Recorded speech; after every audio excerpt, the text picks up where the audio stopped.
Yo, yo, yo, yo. Ah! Man, oh my God. This has been a Thanksgiving week from the heavens, dog. Everything went my way. I've had a long season, brothers. I've had a long fucking season. And the football gods have blessed me on this Thanksgiving week, man. The Dallas Cowboys were down 21-0 and came back, fought with heart and resiliency, and beat the Eagles 24-21. The largest comeback in our franchise history. Then on Thursday, you beat Pat Mahomes and the Kansas City Chiefs. They were fighting for their playoff lives. They were in desperation mode. They just beat the Colts on Sunday. They're coming in with renewed vigor and swagger.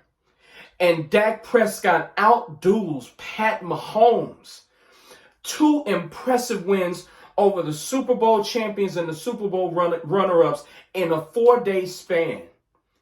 Then today, you got the fucking Eagles getting destroyed by the goddamn Chicago Bears.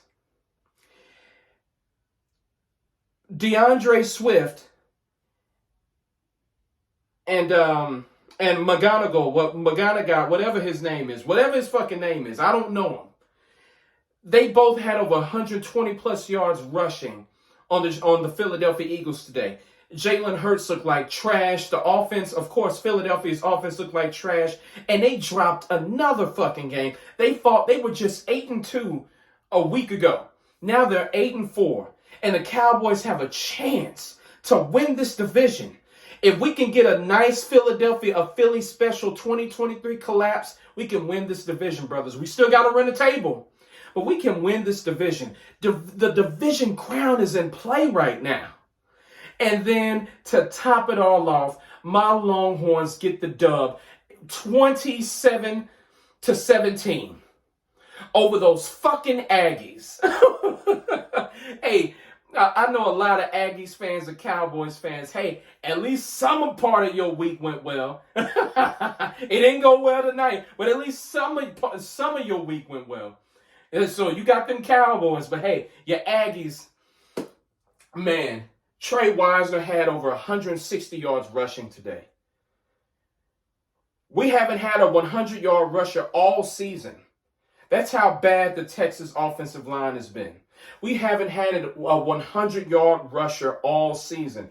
And Trey Wisner had 160-plus rushing yards.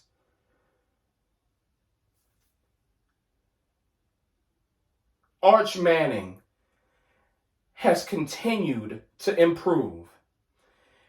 There was a stretch in the first half where he looked a little rough, but the receivers really weren't making it easy for him. The offensive line was getting killed out there. The pass rush for A&M was absolutely destroying the game plan. And you know what? Arch was like, you know what? Fuck it. My run game ain't working right now. I don't have enough time in the pocket. I don't have enough time to diagnose this defense. Let me just run. Running the football opened up something. Arch Manning running the football opened up a little bit. And then in the second half, that's when everything blew open. That's when we could start leaning on the run game. That's when things got a little bit easier for Arch. The offensive line was starting to pull its fucking weight for once. Man. Each and every week. I know his stats are not going to just, wow you on the stat sheet. It's not going to wow you in the box score. But Arch Manning, he's grown right before our eyes. He has literally grown and persevered through this treacherous journey of a season. I was calling him stale ass water, piping hot ass water. I haven't called him that in quite some time because he's been improving each and every week. The decision making is getting better. Just the mechanics got better. Throwing the football, he's just gotten better. I don't know if he was suffering from an undisclosed injury. I'm not quite sure what it was, but his mechanics was off. His decision making was off. He didn't have any confidence out there. But his confidence has grown. The ball placement is there. The decision making is there. Using his legs effectively and not using it as a crutch is there. Kudos and shout out to Arch Manning. I'm telling you, brothers, we've been through so many growing pains this season, these Texas Longhorns. Arch Manning comes back next season, he can have a Joe Burrow year. I'm telling you, he can do it. He can have remember that last season, Joe Burrow just completely annihilated the college football. Joe Burrow was fucking amazing at LSU his last season. Simply legendary. Arch can have a similar season next year. He stays here, another year under his belt, more reps, more experience. He's got it, man. He's fucking got it. He's got it, dog. He's got it. You know, Steve Sarkisian, he's going to have to improve his play calling. I still don't like his play calling. He's better than Kevin Patullo. Oh, shit. Eagles offensive coordinator catching strays. He's better than him. But that's not really saying much. Steve Sarkisian is going to have to do some soul searching this offseason. He's going to have to do better. If he's going to remain the play caller, calling the plays, he's got to do better. Because there's a lot out there. He's leaving meat on the bone. There are times where he's not even getting the bone. It's just you when you see the offense, when you see how stagnant it is, you're like, you got to help your offensive line out here, man. You got to help your quarterback out here, man. The offense, the play calling, just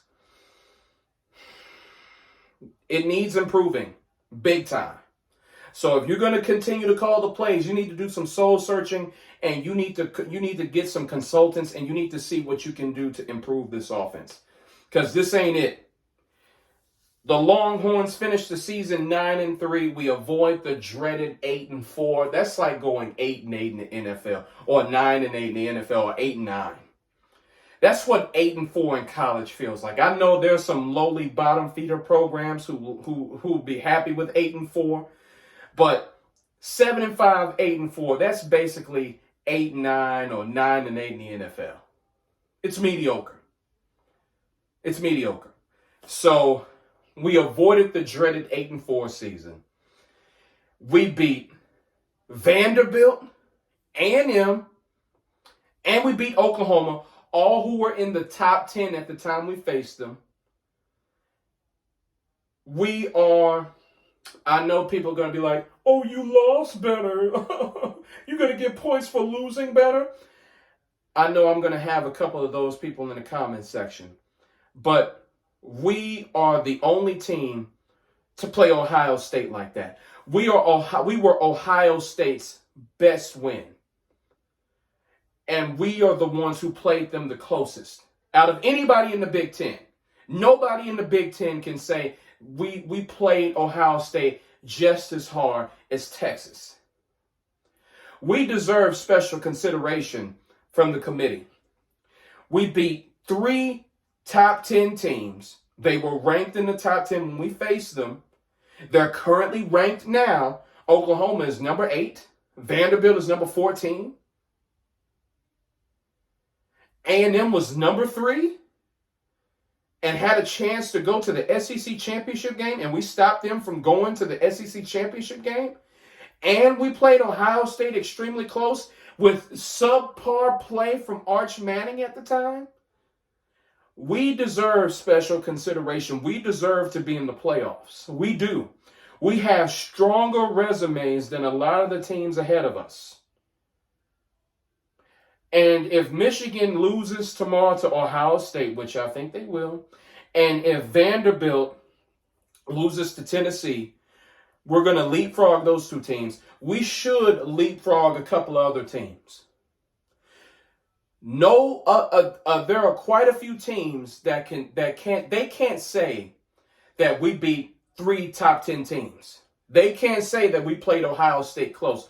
We should not be penalized for playing Ohio State close like that. If that's the case, what's the point of scheduling a tough out-of-conference opponent? What's the point? What's the point? Why do that? Why don't we just put Sanford on the goddamn schedule? Or Charlotte? Why don't we do that? Let's get Colorado State in here. Might as well. Like, if we're going to be punished for playing Ohio State, the defending national champions, we're going to be punished for that, then we shouldn't ever play a tough out-of-conference opponent. Ever. Ever. This has been an incredible week for me, man. This has been a week for the ages. I am so happy and grateful and thankful that I was able to witness this. My Dallas Cowboys kicked fucking ass. The Eagles suck fucking ass. And my Longhorns my Longhorns finished the season strong, and they're going to have a word with the committee. We deserve to be in there, brothers. I catch y'all later, man. Hook 'em!